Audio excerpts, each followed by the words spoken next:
मकर संक्रांती आणि त्यानंतर 15 दिवस महिलांची फक्त हळदी कुंकवाकरिताची लगबग आपल्याला घरोघरी बघायला मिळते. मग यामध्ये मोठ्या प्रमाणावर पडणारा प्रश्न ते म्हणजे आलेल्या महिलांना नाश्त्याकरिता काय पदार्थ बनवू, जो बनवायला अतिशय सोपा आहे आणि तोही अचूक परफेक्ट तयार होईल आणि प्रत्येक महिला त्याची तारीफच करेल. तर आज आपण बनवणार आहोत बॅचलर्स ढोकळा. बॅचलर्स म्हणते कारण हा बनवायला अतिशय सोपा आहे आणि मोजक्या 4 पदार्थांमध्येच तयार होतो. भांड्यांचा देखील जास्त पसारा घालावा लागत नाही ना, वापरावयाचं साहित्य अगदी मोजक्याच प्रमाणात घ्यावं लागतं. त्यामुळे आयत्या वेळी जरी बनवायचं ठरवलं ना तरी देखील अगदी 10 ते 15 मिनिटांमध्येच बनवून तयार होईल. नमस्कार, मी तेजश्री खाद्यप्रेमी या यूट्यूब चॅनलमध्ये तुम्हा सर्वांचं खूप खूप खूप मनापासून स्वागत करते. चला तर मग लगेचच हळदी कुंकू विशेष झटपट तयार होणाऱ्या मोजक्या साहित्यांमध्ये बॅचलर ढोकळ्याच्या रेसिपीला सुरुवात करूया.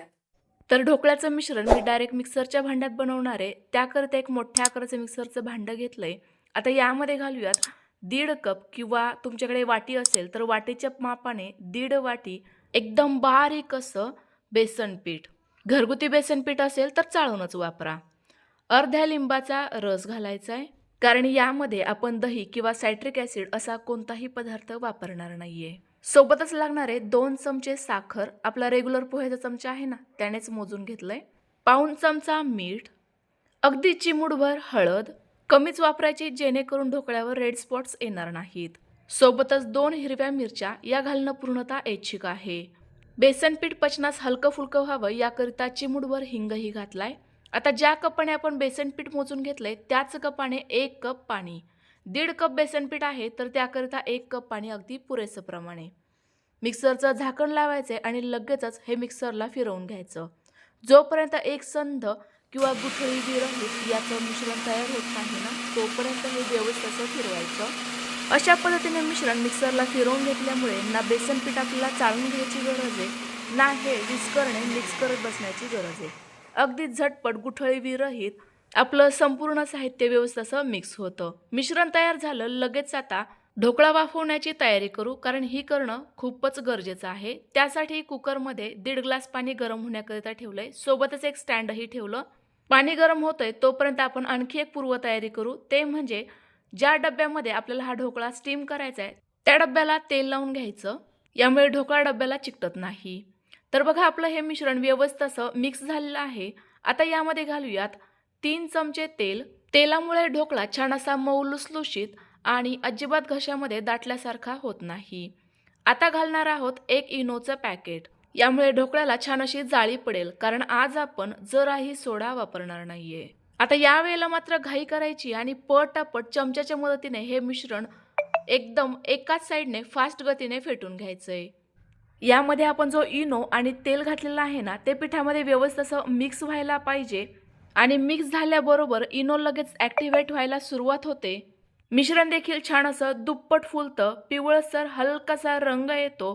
त्याच वेळेला लगेचच हे मिश्रण आपल्या या डब्यामध्ये ट्रान्सफर करायचंय आणि अजिबात वेळ न दवडता आता हा डब्बा कुकरमध्ये लगेचच वाफवण्याकरिता ठेवून द्यायचा आहे. या वेळेला मात्र आपल्याला अजिबात जास्त वेळ घालवायचा नाहीये, कारण आपला इनो ॲक्टिव्हेट आहे. त्याच वेळामध्ये याला लगेचच वाफ मिळायला हवी. त्याच वेळेला आपला ढोकळा छान असा मऊ लुसलुशीत आणि स्पॉन्जी होईल. लगेचच कुकरचं झाकण लावूयात. कुकरची शिट्टी मी या ठिकाणी काढून टाकली आहे. गॅसची फ्लेम फुल करते आणि 10 ते 12 मिनिटाकरिता हा ढोकळा वाफवून घेते. तर बघा आपली 12 मिनिटे झाली आहेत. आता गॅस बंद करूयात आणि कुकरचं झाकण खोलून बघूयात. कारण याला शिट्टी नसल्यामुळे आपल्याला वाफ जाऊ द्यायची काही भीती नाहीये. पटकन यातील वाफ संपते. तर बघा आपला ढोकळा काय मस्त असा फुललेला आहे. मस्त अशी जाळी पडली आहे. आता यामध्ये एखादी टूथपिक किंवा चाकू खोचून बघायचा. तर बघा टूथपिकला अजिबात मिश्रण चिकटलं नाही, याचा अर्थ हा व्यवस्थित शिजला गेलाय. लगेचच फोडणीची तयारी करूयात. त्यासाठी फोडणी पात्रामध्ये 2 चमचे तेल गरम होण्याकरिता ठेवलं. तेल गरम झालं. लगेच 1 चमचा मोहरी घालायची. मोहरी छान अशी तडतडली जायला हवी. यामुळे आपली फोडणी छान अशी खमंग बसते. आता लगेचच चीर देऊन घेतलेल्या 4 ते 5 हिरव्या मिरच्या आणि थोडीशी कढीपत्त्याची पाने घालायची. मिरच्यांना हलकेसे पांढरटसर डाग पडले की पाव चमचा किंवा चवीनुसार मीठ घालूयात. 2 चमचे साखर घालायची, ज्यामुळे फोडणीला टेस्ट आणखी जास्त छान येते. आणि 1 वाटी पाणी घालायचं. पाणी वापरल्यामुळे आपला ढोकळा खूप छान असा मऊ लुसलुशीत लागतो. अजिबात घशामध्ये दाटल्यासारखा होत नाही आणि तुम्ही अगदी 1 ते 2 दिवस जरी हा ढोकळा ठेवला ना, तरी देखील मस्त असा राहतो. त्यामुळे पाणी आवर्जून वापरा. आता या पाण्याला छान अशी खळखळून उकळी आली, की गॅस बंद करूयात आणि फोडणी थंड करून घेऊ. एवढ्या वेळामध्ये आपला ढोकळा देखील काय मस्त असा थंड झालेला आहे. छान असा स्पॉन्जी झालाय. लगेच हा डिमोल्ड करून घेऊयात. चाकूने कडा सैल करून घ्यायच्या आणि डब्बा पालथा घालायचा. बघा अगदी सहजतेने आपला ढोकळा डिमोल्ड झालाय. छान असा हलका-फुलका जाळीदार आहे. हातांवर पूर्ण स्पॉन्ज उचलला की लगेचच हे जाणवतंय. हा मी तुम्हाला दाबूनही दाखवते.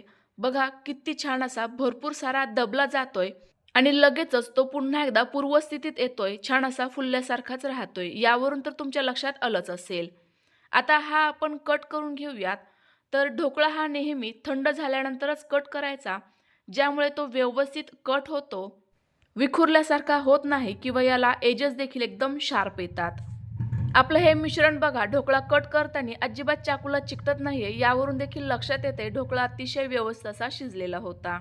आता यातील मी तुम्हाला एक भाग हातावर घेऊन दाखवते. बघा किती छान अशी आतपर्यंत याला जाळी पडलेली आहे. मऊ लुसलुशीत हा तयार झालाय. हा आता मी चौकोनी आकारामध्ये कट करून घेते. याचे तुम्ही एकदम छान असे छोटे छोटे पीस करून घेऊ शकता. घेतलेल्या या साहित्यांमध्ये 7 ते 8 प्लेट ढोकळा तयार होतो. लगेच आता यावर ही तयार झालेली खमंग फोडणी घालूयात. यामुळे ढोकळा खाताना घशामध्ये दाटल्यासारखा अजिबात लागणार नाही. अशा पद्धतीने पाण्याची फोडणी असली की आपल्याला कोणत्याही प्रकारच्या चटणीची देखील अजिबात गरज पडत नाही. तर तुम्ही देखील हा बॅचलर एकदम साध्या सोप्या पद्धतीने जराही सोडा, दही न वापरता आणि जास्त काही भांड्यांचाही पसारा न घालता झटपट तयार होणारा हा ढोकळ्याचा प्रकार नक्की ट्राय करून बघा. कसा झाला कमेंट्स करूनही नक्की कळवा. रेसिपी आवडली असल्यास लाईक करा आणि जास्तीत जास्त शेअर करा. याचप्रमाणे मी थोड्या दिवसांपूर्वीच एक ढोकळ्याच्या प्रीमिक्सची रेसिपी शेअर केली होती. तुम्ही त्या पद्धतीने प्रीमिक्स बनवून देखील आयत्या वेळेला मऊ लुसलुशीत ढोकळा नक्की ट्राय करू शकता. पुन्हा भेटूयात. Bye bye.